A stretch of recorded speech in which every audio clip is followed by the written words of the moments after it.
Marking the end of the Mexican-American War and leaving close to 75,000 Mexicans in a compromising position, the Treaty of Guadalupe Hidalgo of 1848 inspired what would become an extensive battle against prejudice and discrimination. The agreement promised American citizenship, equal social status, and protection of property rights. The reality, however, was much different. Anglo-xenophobic views towards Mexicans helped create a stereotypical dogma that would marginalize even Americans of Mexican descent for decades to come. This created a profound wound within the Mexican psyche and changed the course of the lives of future generations completely. Major events, such as the repatriation of more than 1.2 million Mexicans, 40% of them mistakenly being American citizens, during the Great Depression, highlighted the conditions Mexicans, or those of Mexican descent, dealt with in their own country. Furthermore, amongst all of the categories that showcased unfair treatment of Mexican Americans, none was more evident than the struggle for equal education. Education has been an equalizing factor in American society for decades. Regardless of the efforts aspired, the vision failed to grant its endeavored impartiality and opportunity to a diverse group of minorities, one of the largest being Americans of Mexican descent. Initially, Mexican schools were built in rural areas, in an attempt to keep cheap labor in farms and keep Mexican children separated from the Anglo children. However, this practice gradually spread to urban areas and gained popularity. Its extent was so massive that by the 1930s, 85% of school districts in the Southwest were in some way segregated. In contrast to African Americans, who were separated on racial grounds, Mexican Americans were separated based on language and culture. Classrooms either separated Anglo and Mexican American children within their schools or established so-called Mexican schools, which consisted of only Mexican American students. Students also underwent Americanization programs that attempted deculturalization by rewarding them for speaking English and punishing them for speaking Spanish. One of the most devastating parts of the issue is by far the conditions students experienced in schools. School conditions were horrendous. They were overcrowded and decaying. Teachers were encouraged to incinerate any child's dream of a future beyond labor in the homes and fields. Equipment was outdated, and funds for classroom supplies were constantly reduced, something unimaginable for Anglo children.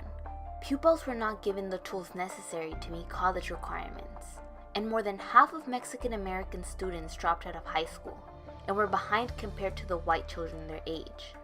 School boards were indifferent to the treatment being given, and often defended their actions by saying they weren't being racist, that in their eyes it was all in efforts to make the children prosper.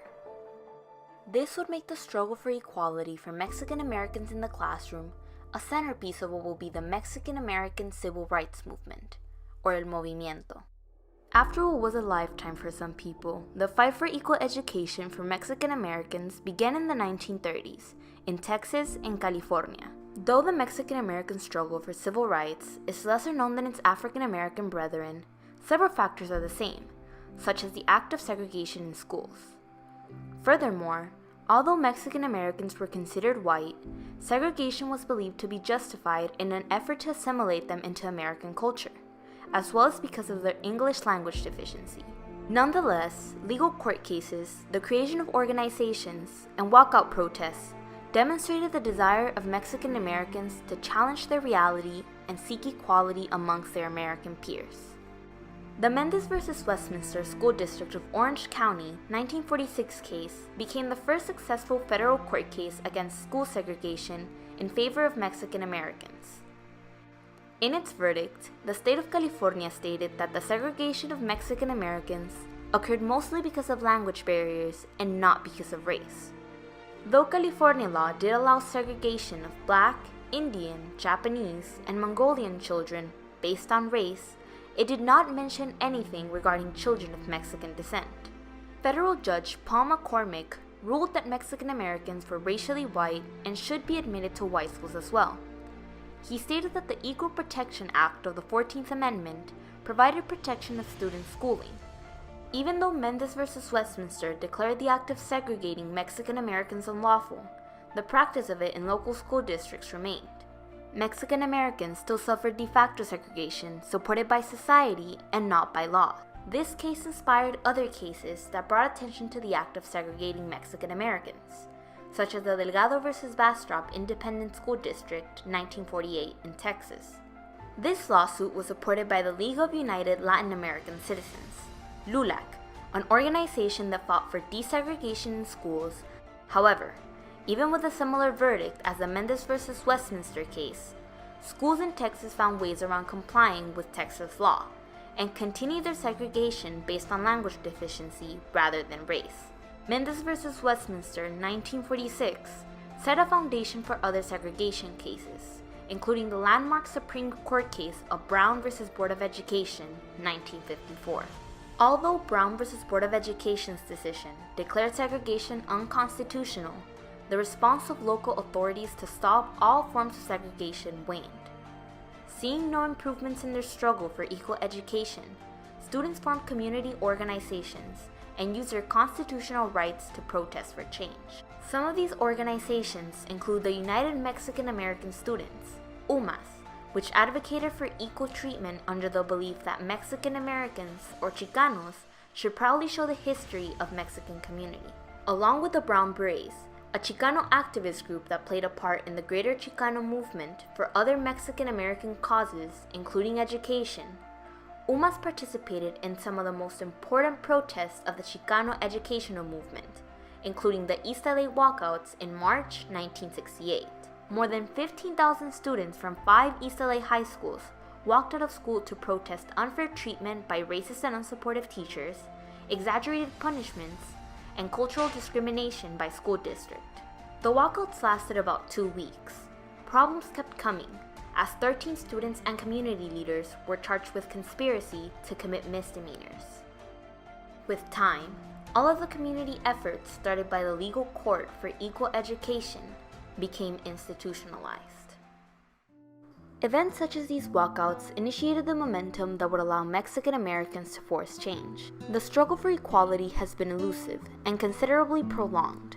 However, the movement has started bringing major improvements for the education of Mexican Americans and other Latinos. Starting with the significant decision of Brown versus the Board of Education of Topeka, a series of legislative measures opened a door for advancement in the struggle for equal education. In January of 1968, the Bilingual Education Act was created. This law would provide federal funding encouraging states to incorporate bilingual education in public schools, which meant Mexican Americans would finally have the opportunity to learn Spanish at school without being punished for it. Even though the act underwent 4 reauthorizations, its main purpose remained to encourage bilingual instruction and raise cultural awareness. The funds provided were used for educational programs, trainings for teachers, and development of materials. Ultimately, this would result in the decriminalization of speaking other languages as well. Other changes brought about by these legislative decisions led to the increase in the amount of Mexican American teachers and administrators in American schools, and a significant decrease in the amount of Mexican American students dropping out of school. Back in the 1980s, very few professors of Latin descent occupied these charges, whereas now, they make up more than 18% of teachers in the state of California. Additionally, multiple textbooks depicting Mexican American contributions were developed and are currently available for teachers to integrate this heritage into their social studies curriculum. One of the ways in which the United States is supporting the Latino community is through the emergence of organizations like American GI Forum, Hispanic Heritage Foundation, NHI, Hispanic Scholarship Fund, among others. Moreover, Mexican Americans have also experienced improvements regarding school enrollment. From 1990 to 2013, the Hispanic status dropout rate among 16 to 24-year-olds decreased by more than half, going from 32 to 12%. Notwithstanding, we must also recognize that despite the advancements, there are still some gaps that isolate the Latino population from other groups in education altogether. For example, statistics from 2017 show that Latinos had the second highest dropout rates, which only serves as a reassurance that there are still matters to be worked on. Therefore, we must keep striving to equalize our education.